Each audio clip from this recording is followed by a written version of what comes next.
We're gonna kill every last one of you.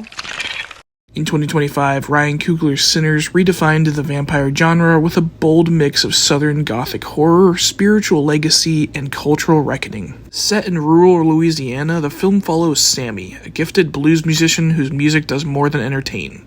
It awakens echoes of the past. As his songs begin to stir ancestral forces, he attracts the attention of Remick, a centuries-old Irish vampire who sees Sammy not just as a gifted performer, but as a vessel. Someone who can unlock power far older and deeper than blood alone. At the same time, we meet twin brothers Smoke and Stax, played by Michael B. Jordan, in a dual role that's as much symbolic as it is dramatic. Smoke operates with the system, polished, composed, outwardly in control. Stax, on the other hand, moves with resistance, frustration, and fire. Their dynamic adds another layer to the film's tension, grounding the supernatural conflict in a very real struggle over identity, community, and survival. In this video essay, I'll be breaking down what makes the Vampires and Sinners so unique and why their mythology stands apart from anything we've seen in vampire cinema before.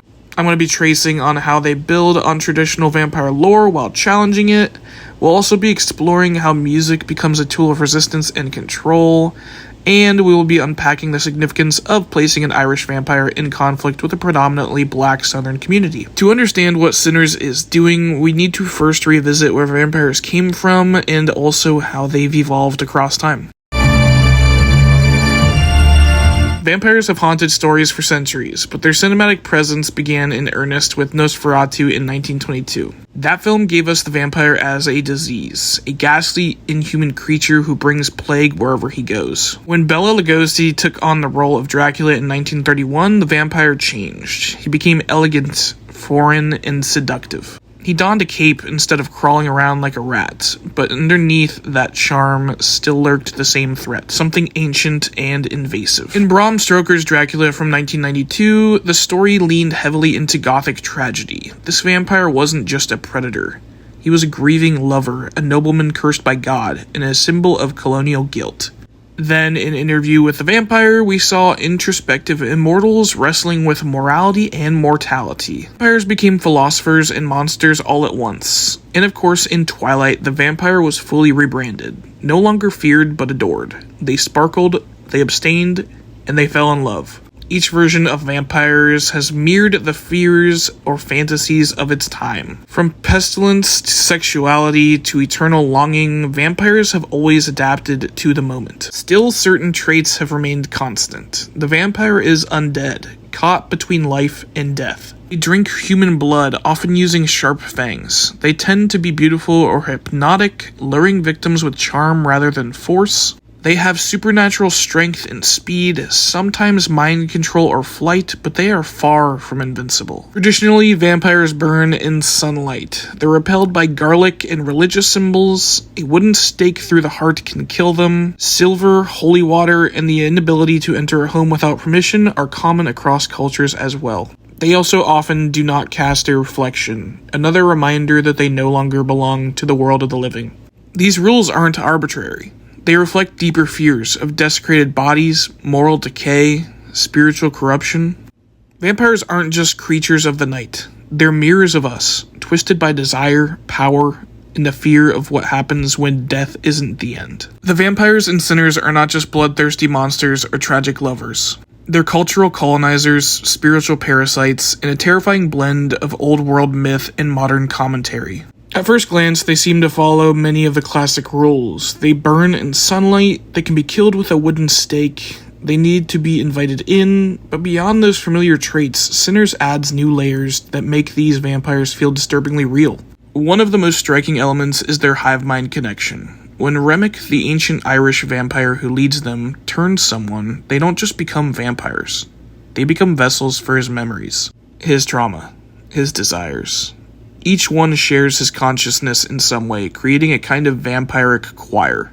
It's a beautiful idea on the surface, a community all singing in harmony, but in reality, it's a form of spiritual colonization. These vampires don't just take blood, they overwrite identity. This idea is made literal through eye color. Remick's red eyes symbolize absolute power. New vampires like Mary get yellow eyes, early signs of infection and obedience. White eyes show complete surrender, soullessness. But when resistance flares, when love, memory, or agency breaks through, eyes shift to a green or even to a brilliant blue, as we see with Stack.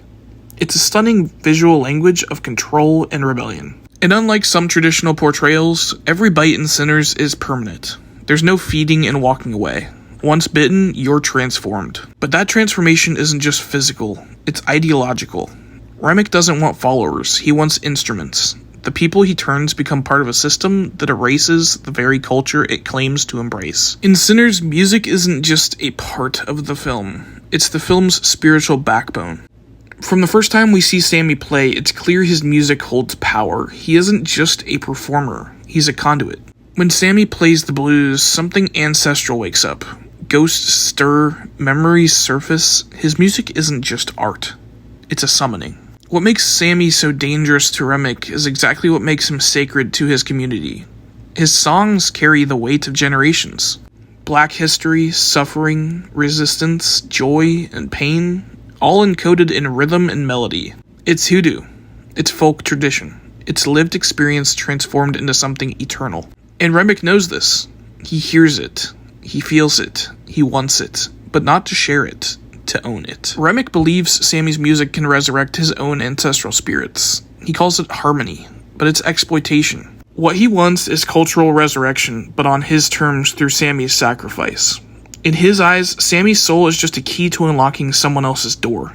This echoes the message of Blackula, where vampirism becomes a metaphor for colonization. In both films, the real horror isn't blood, it's theft. Not of life, but of meaning. Remick's Irish heritage isn't just backstory, it's a weapon he uses to justify his actions. He speaks of exile, of oppression under British rule, of famine and forgotten roots. He frames himself as a survivor of history, but in doing so, he positions himself as a victim-turned-predator. This reversal becomes a key metaphor in Sinners. Remick takes the story of colonization, his colonization, and uses it to validate his own conquest. He sees black pain and black culture not as sacred, but as compatible with his own grief. He wants to merge them, blend them, erase the lines between. But unity in this case is erasure.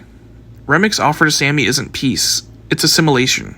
To join him means losing everything that makes Sammy's music what it is, and that is what makes the film so potent. It doesn't just show us the vampire as a monster, it shows us how the monster thinks he's doing the right thing. In this way, Sinners becomes more than horror. It becomes a warning that shared pain does not give you shared ownership, that the line between memory and theft is easily crossed, that even those with righteous origins can become agents of harm. So what does all of this mean?